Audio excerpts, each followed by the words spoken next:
Clean Vision is working to become a global leader in solving plastic waste recycling problems while also creating a usable clean fuel in the process. So with me is the CEO, Dan Bates, to talk about the company. And we got a chance to talk on Zoom not too long ago. Right. A lot of interest in that interview. Tell me more about the company and in particular Clean Seas. What is it that you're doing? Sure. Thanks for having me, Janet. Clean Seas is focused, as you said, on taking waste plastic and turning it into clean fuels. But the difference that we have is that we're trying to do it at scale, mass scale. There's a huge problem around the world. Yeah. 380 million tons of plastic are manufactured every year. Less than 10% is recycled. So somebody has to address that issue, and we're doing that through Clean Seas and our plastic conversion network. Okay. Now, Clean Seas. So when I hear that, I think plastic in the waters. But is this that and well as other? Our belief is that if you don't clean up the waste on land before it's ocean bound, you'll never catch up with what's already in the ocean. I see. So we are focused on everything that happens on land around the world. Okay. So you're focused on recycling that plastic, and then you have a way of turning that into a viable clean fuel. Right. So it's not really recycling. We call it conversion. Okay. So we take the waste plastic, mixed waste, we run it through a technology called pyrolysis, and we turn that into a clean fuel. So we can take, massive amounts, tons a day, and turn that into a product that can be used in the petrochemical industry. It can be used to create new plastic products and create plastic circularity is one of the things that we're working on as well. Now, there is such a global push for this clean energy. What are the risks to what you're doing?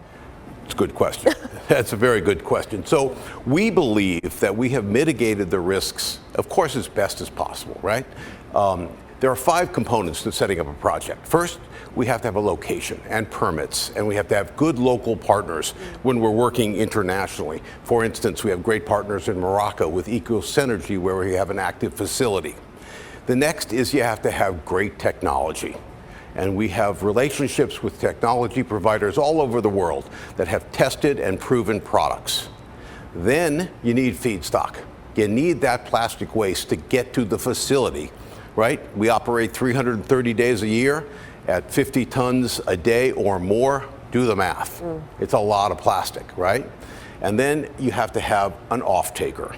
Who's going to buy the products that you produce from the process? And then lastly, the 5th thing, which I think is key, is you have to have an insurance company that's willing to stand up a policy for performance and guarantees that this is going to work.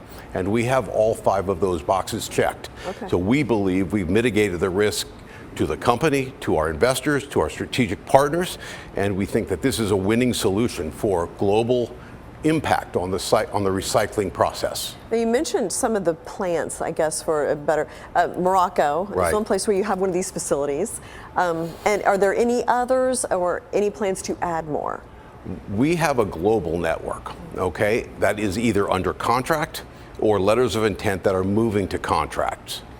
They include Morocco, India, where we have a facility up and running in Hyderabad.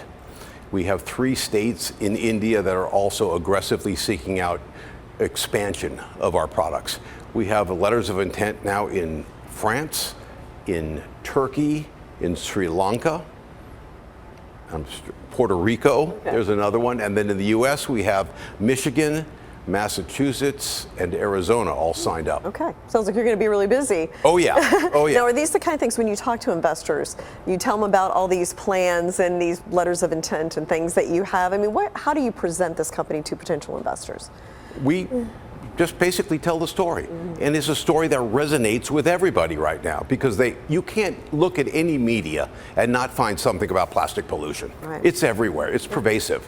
So when an investor wants to learn more about Clean Vision and Clean Seas specifically, the wholly owned subsidiary, it's a very simple story, right? We have a global impact. So to give you an example of, context of how vast we are, a typical pyrolysis facility is around 100, 150 tons a day right now. Our total portfolio of the projects I just mentioned, and there are several that I can't just yet, is 5,300 tons per day. So the difference between 150 a day and 5,350 a day, that's going to move the needle on the plastic waste problem. Yeah.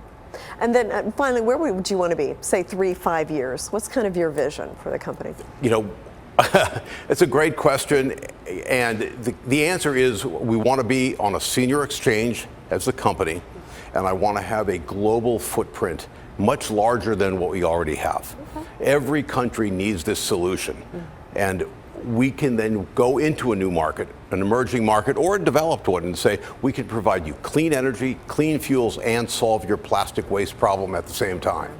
So to give you a definitive answer of where I want to be, global. Yeah. That's where I want to be. All right. Thanks so much, Dan. I mean, it's important work. It's so sad to see plastic bottles in, you know, the Hudson River or ocean or whatever. So yeah. It's a big problem. So thank you so much. Thank you for having me. Thanks.